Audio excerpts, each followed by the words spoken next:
Dans cette formation, j'ai envie de vous montrer une fonctionnalité d'After Effects qui est très importante, qui est celle des masques. Les masques, c'est quoi? C'est le fait, comme ici, d'avoir une image, et puis de cette image, ne montrer qu'une partie, comme on voit ici, cette forme comme ça. Et puis, on voit bien ici que ce masque, il peut varier d'endroit. On peut très bien aussi faire varier sa forme, vraiment comme on veut, finalement. C'est ça qu'on va apprendre à faire tout à l'heure. Il faut savoir qu'il y a deux types de masques dans After Effects. Les masques vectoriels, comme on a ici, qui sont créés à l'aide d'une forme, un vecteur, comme dans Illustrator. Et puis les masques cache qui sont créés avec des calques ou des images. On va voir ça en détail maintenant. On va parler maintenant des masques vectoriels. Pour ça, j'ai besoin d'une image. Je vais prendre ici le portrait de Corto Maltese d'Hugo Pratt. Et puis, plutôt que de le glisser simplement, de glisser l'image sur la composition pour créer une nouvelle composition à la taille ici de cette image, admettons que j'ai envie de travailler pour Instagram et que j'ai envie d'avoir une composition de 1080 par 1080, je vais me la faire directement en allant dans Composition, Nouvelle composition, ou bien CTRL-N, ici on voit.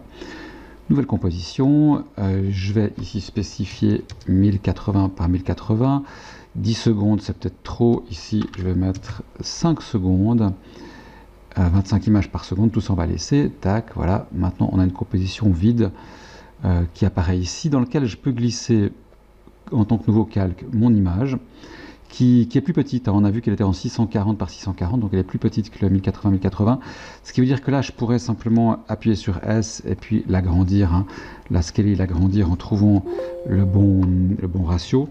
En fait ici ce que je vais faire plutôt c'est vous montrer une autre fonctionnalité qui est celle d'aller dans calque et puis géométrie, et finalement ici ajuster à la composition, et il va ajuster le calque à la taille de la composition, comme ça au moins c'est plus rapide. Ensuite, ce que j'ai envie de faire, c'est peut-être de détourer d'abord les yeux, qu'on n'ait plus du tout le reste. Donc je pourrais très bien ici utiliser l'outil plume et puis faire un masque, vraiment comme dans Illustrator, hein, finalement, en détourant de manière vectorielle en fait la partie que j'ai envie de garder. Là je vais faire annuler. Admettons que ce que j'ai envie de faire plutôt, voilà, ce que j'ai envie de faire plutôt, c'est de le faire un rectangle.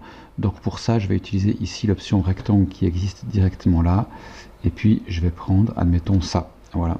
Première chose à faire avec ces masques vectoriels, c'est de regarder ce qui se passe ici en bas à gauche dans les attributs. Si je développe ici, normalement je devrais avoir ici que le nœud transformé avec position, échelle, rotation. Ici j'ai mon nœud masque qui est apparu, masque au pluriel, parce que pour l'instant j'en ai un seul, mon masque 1, c'est celui-ci, mais je pourrais en mettre plusieurs, c'est ce qu'on va faire tout à l'heure. Mais pour l'instant on va juste prendre un petit peu connaissance des attributs du masque 1. Première chose ici, j'ai tracé du masque avec un petit chronomètre, c'est en fait la forme du masque, c'est le paramètre le plus utilisé en fait, parce que c'est là qu'on va animer la forme du masque elle-même. On annulera, mais je vais juste vous montrer ici. Si je clique ici sur le petit chronomètre, à la seconde 0, admettons je mets à la seconde 1, et puis que j'ai envie ici de bouger, comme j'ai fait tout à l'heure là dans l'exemple, de bouger un petit peu le masque, on va venir ici sur son nez, on voit au passage que l'image elle-même ne bouge pas, hein, c'est vraiment que le masque qui bouge. Ben voilà, ici j'ai deux clés maintenant, une ici, une là, et si je fais ça, on voit que la forme bouge simplement. Elle est restée un rectangle, mais je pourrais très bien ici ne prendre qu'un des points, et puis faire varier sa forme et que ça change complètement, hein. On peut vraiment faire un petit peu ce qu'on veut. On peut en faire des courbes de Bézier si on veut.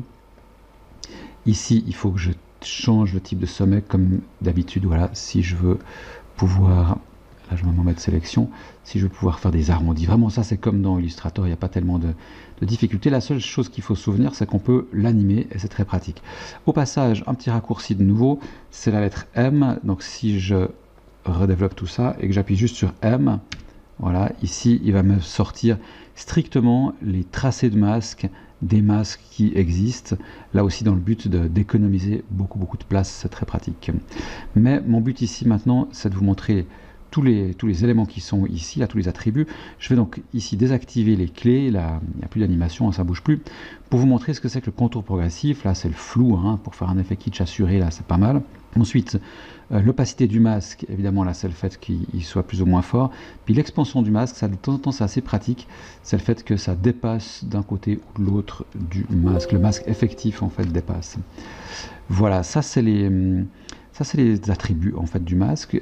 Je vous disais tout à l'heure qu'on pouvait en avoir plusieurs, puisque là c'est masque au pluriel. On va voir ça maintenant. On va se dire que le but, ce serait de faire en sorte que le carré ici soit complètement vide, et puis que ce rectangle ici soit révélé de gauche à droite, complètement plein, et que ça parte un peu comme un rideau. Je vais le faire et vous allez comprendre le principe. Je vais faire comme ça, et je vais me faire un deuxième masque ici. Vous voyez d'ailleurs au passage qu'on peut faire vraiment faire autant de masques qu'on veut. Il apparaît ici en masque 2. Visiblement là, il se cumule, il s'additionne les deux.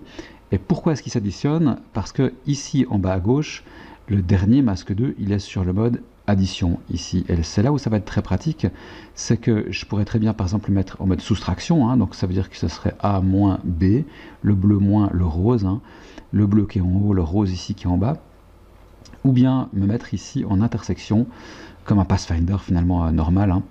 Et puis là, c'est ce que je vais faire pour vous montrer. Si je sélectionne ici maintenant, je double-clique là pour pouvoir tout choper. Voilà. On voit qu'ici, je vais pouvoir faire mon effet de révélation du truc. En fait, ce que j'aimerais faire pour être plus clair, c'est ça. C'est que ce soit vide, que ça soit animé, tac, il n'est pas assez grand, il faudra que j'agrandisse, et puis que finalement, ils repartent. Ok. Alors, on va l'agrandir déjà. Là, je sélectionne que ces points. Je vais le faire grand comme ça. Je m'en fiche un petit peu de savoir si c'est aligné ou pas. De toute façon, il va dépasser. Mais admettons qu'ici, ça, c'est bon. Je double-clique pour choper tous les points. Hop, il ne veut pas. Voilà, là, je suis en mode transformation, ça fonctionne. Je me mets ici complètement à gauche. Et puis, je vais animer justement ce masque 2. Alors, je vais me déplacer. Je vais ouvrir ici. Tracer du masque, je vais mettre une clé, et puis on va dire que ça va être assez rapide, on va aller jusque là, et tac, voilà, là il y a déjà la révélation du truc qui se passe, puis on va dire que ça reste quelques secondes normales, puis après j'ai envie qu'il repart tranquillement, donc là, vous vous souvenez que si je reclique sur le petit chronomètre, il va oublier, je vais le faire ici pour vous montrer, tac, il oublie tout, donc je fais annuler, il faut plutôt cliquer là-dessus, tac, ça je vous le dirai plus après, parce que vous aurez l'habitude. On va dire que ça part beaucoup plus vite que ce que c'est arrivé. Souvent, on aime bien faire comme ça. Et puis, hop, hop, hop, je mets comme ça ici. Voilà. Maintenant, si je regarde là, voilà, on voit que ça fonctionne. J'appuie sur 0. Tac, quelques secondes dans le vide. Hop, vite, et il part. Voilà, maintenant, ce qui est très important de comprendre avec ces masques vectoriels, c'est qu'en fait, le masque appartient vraiment, si j'appuie sur M de nouveau, les masques appartiennent vraiment au calque. Ils sont inclus dedans, en fait. Et qu'est-ce que ça veut dire concrètement? Ça veut dire qu'en fait, je pourrais très bien déplacer mon calque. Si je fais ça, c'est tout le calque que je déplace. Et toute l'animation des masques, en fait, elle va suivre. Voilà, ici, elle reste cohérente, en fait, au même endroit. Là, je fais annuler. On pourrait très bien, j'appuie sur S, on pourrait très bien ici scaler complètement les yeux, que du coup les masques sont scalés avec. Vraiment, ils font partie du masque intégrant, de manière intégrante, ce qui veut dire que maintenant, par exemple, je pourrais faire un montage en mettant ici une image de ville derrière, avec par exemple ici le portrait ici de Corto Maltese comme ça, qui apparaît, et ça fonctionnerait assez bien. Maintenant qu'on a vu les masques vectoriels, on va s'attarder sur la deuxième façon de faire des masques, que sont les masques cache. Pour que vous compreniez le principe, j'ai pris ici une planche de Corto Maltese, je vais juste l'agrandir un petit peu, voilà. On va se dire que ce qu'on aimerait, c'est remplacer la vignette qui est ici par le portrait de Corto Maltese qui est ici. Alors, je le mets ici devant, voilà. Et puis ce qu'on a fait jusqu'à maintenant, c'est qu'on pourrait le faire là, c'est qu'on pourrait faire un carré, un rectangle là, qui correspondrait à peu près à la forme de ma vignette, la mettre ici. Mais maintenant, le problème, c'est que si je voulais déplacer le portrait derrière et le mettre pile dans la case, mais en fait, la seule solution qu'on a, c'est de déplacer soit tout le calque, comme je fais maintenant, soit le masque ici, et puis de déplacer vraiment strictement la forme du masque en déplaçant ça comme ça. Mais maintenant, du coup, il n'est plus l'endroit que j'ai choisi, donc ça veut dire que maintenant, il faudrait que je redéplace, que je remette ici, que je redéplace. Enfin, c'est pas du tout la bonne méthode. Donc les masques vectoriels ont leur limite ici. Alors pour ça, qu'est-ce que je vais faire? Je vais remettre mon portrait ici comme ça. On va se dire qu'il a la bonne taille, hein, on pourrait le scaler. On va voir que avec notre nouvelle solution, le masque sera complètement indépendant en fait de ce calque. C'est ça qui va être bien. Tellement indépendant qu'en fait, ce que je vais faire, c'est créer un nouveau calque. Voilà, un calque qu'on n'a pas encore vu, un calque de forme. On va faire toute une formation là-dessus, hein. C'est vraiment un truc hyper utile pour tout ce qui est motion. Nous, on va l'utiliser vraiment pour un truc très très simple, c'est vraiment dessiner un rectangle. En gros, ce calque, c'est un calque un petit peu vectoriel de forme à la Illustrator, on pourrait dire. Alors, du coup, ce que je vais faire, c'est dessiner un rectangle. Je vais juste désactiver là mon corto, que je puisse avoir le champ libre. Je vais me faire un rectangle blanc qui va, ou n'importe quelle couleur hein, d'ailleurs, qui va ici se superposer à la vignette. Il se trouve que ici, donc j'ai sélectionné le rectangle, le fond il est blanc, ici il est uni, il est blanc, j'ai dit le contour, hein, il est sans contour, donc ça va très bien le faire. Il s'est remis ici, ouais, voilà, comme ça. Tac, et là, je vais faire le mieux possible, voilà le rectangle blanc. Et maintenant, l'histoire, c'est que ce calque-là que je viens de faire, je pourrais l'appeler masque, hein, juste pour comprendre comment ça fonctionne. Celui-ci, je vais l'appeler Corto, voilà. Et puis, je vais faire apparaître. Et maintenant, on a le portrait ici, le masque qui est ici, mais il ne fait pas encore office de masque, évidemment, c'est juste un rectangle blanc. Alors, comment est-ce que la magie opère? C'est juste ici, avec l'option cache, qui est ici en bas à gauche. Si des fois, vous n'avez pas mode cache, parent et lien, vous vous souvenez qu'il suffit de cliquer ici sur option et mode, et puis ça va apparaître soit l'un, soit l'autre, hein, ici. Donc, cliquez jusqu'à ce que vous ayez cache. Et puis, le principe, c'est ça. C'est que ce corto, ici, il va aller chercher sur le calque qui est juste en dessus de lui, ça va toujours être comme ça, il ne faut vraiment pas le mettre n'importe où, juste pile en dessus de lui. Il va aller chercher soit son alpha c'est sa transparence, c'est qu'est-ce qu'il occupe un peu dans l'espace, soit sa couleur, bref, pas besoin de comprendre ça pour l'instant. En tout cas, si je prends ici maintenant alpha masque, on va voir que c'est ce qu'on voulait ici, hein. On a vraiment ce masque blanc maintenant, enfin c'est ce rectangle blanc qui sert de masque, et puis l'image derrière. Si je veux mieux comprendre le truc, je vais vraiment maintenant bouger mon calque corto, et puis vous allez voir que voilà, maintenant ce qui se passe, c'est qu'on a vraiment ici que le calque qui bouge. Par contre, le masque, il ne bouge pas puisqu'il est indépendant. Vraiment, il n'a rien à voir avec lui, hein. Il n'y a aucune raison qu'il bouge plus que tant. Et si je voulais quand même le bouger, je pourrais le sélectionner. Évidemment, il n'est pas visible, hein, mais je pourrais ici le rendre visible. Je revois de nouveau le rectangle blanc pour le mettre ailleurs, hein, si ça avait du sens. Puis si je le redésactive, je vois que c'est de nouveau cette partie qui sert de masque, hein. Je vais faire annuler, désactiver le petit œil. Et puis maintenant, pour bien comprendre comment ça fonctionne et pas oublier que ce calque est un masque, en fait, After Effects viendra ajouter ici maintenant deux nouvelles icônes. L'icône ici sur Corto signifie « Attention, quelque chose me masque ». Et puis l'icône qui est ici, c'est « Attention, je suis le masque ». Toujours de celui qui est en dessus ou pile en dessous de l'autre, hein. C'est toujours ça. Et puis tout à l'heure, on a vu que sur Cache, j'avais pris l'alpha. Si on prenait l'alpha inversé, ben, évidemment, qu'est-ce qu'il fait? C'est qu'il nous prend tout en fait, sauf la partie qui est ici. Cette partie, c'est l'image que derrière, elle est un peu moins facile à lire, hein.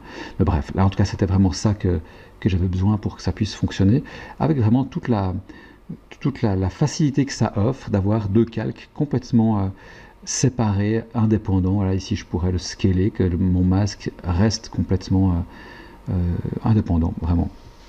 Maintenant, on a vu que le masque par cache fonctionne bien avec un calque vectoriel, comme on vient de faire tout à l'heure avec le calque par-dessus. Ici, je voulais quand même vous montrer que ça peut être aussi utilisé avec n'importe quel type de calque, pour autant qu'il soit en dessus du calque qu'on veut masquer. Ici, ce que je vais utiliser comme masque, ça va être ça. C'est une séquence que je vais télécharger sur YouTube, simplement, en contrastant vraiment les noirs et les blancs pour que ce soit vraiment extrême. Et puis, ensuite, je vais y mettre une séquence. Admettons que je mette celle-ci. Là, je vous la montre juste. C'est vraiment, là aussi, téléchargé depuis YouTube, hein. Une séquence un peu hypnotique comme ça. Et puis ce que j'ai envie, c'est que les parties noires de cette séquence-là soient comme des masques et qu'à l'intérieur, on ait les parties rouges qu'on vient de voir. Alors vraiment, complètement identique. Ici, je vais aller dans Cache. Si c'est que je ne vais pas prendre l'alpha, parce que là, il n'y a pas de transparence, hein, c'est vraiment que du noir ou que du blanc, bah, c'est à ça que sert la luminance. Bah, si je fais ça, voilà, là on voit que j'ai l'inverse de ce que je veux, ce qui peut aussi donner pas mal, hein. Ça, ce serait des trous en fait qui permettraient de voir ce qu'il y a sous le calque. Mais admettons que je vais prendre l'inverse, voilà, comme ça du coup ici on aura vraiment, puis on devine, hein, ici que vraiment les séquences sont animées à l'intérieur. Et puis je vais y glisser une autre séquence dessous, justement, voilà, celle-ci que je vais aussi agrandir voilà, juste pour que ça prenne toute la séquence. Et puis en 2 temps 3 mouvements, vraiment, on peut voir une séquence qui ressemble au pub Apple, par exemple, qu'on a l'habitude de voir, ou alors au générique, pourquoi pas, de James Bond. Enfin, c'est quelque chose qui est relativement facile à faire. Et même les séquences peuvent être tournées dans l'école avec la green box qu'on a, et pour des résultats tout à fait satisfaisants. Voilà, on a terminé notre exploration des masques dans After Effects. Ce que j'aimerais que vous reteniez, c'est qu'en fait, il n'y a pas de meilleur masque qu'un autre entre les deux solutions. Si on regarde la première solution, c'était celui des masques vectoriels. Ça nous permettait d'avoir des masques qui appartiennent au calque en question. Donc ça veut dire qu'on peut comme ça les déplacer comme on veut, et toutes les altérations qu'on aura fait au masque sera vraiment dépendante simplement du calque. C'est très pratique. Au contraire, dans le masque par cache, on a vu qu'on pouvait ici déplacer le calque indépendamment du masque, puisque ce sont deux calques différents. On a même vu que cette technique peut être utilisée avec autre chose que seulement un calque de forme. On peut très bien utiliser une séquence filmée, par exemple, sur une green box, ou que sais-je. Donc voilà 2 fonctions pour faire des masques, une fonctionnalité très utile dans After Effects.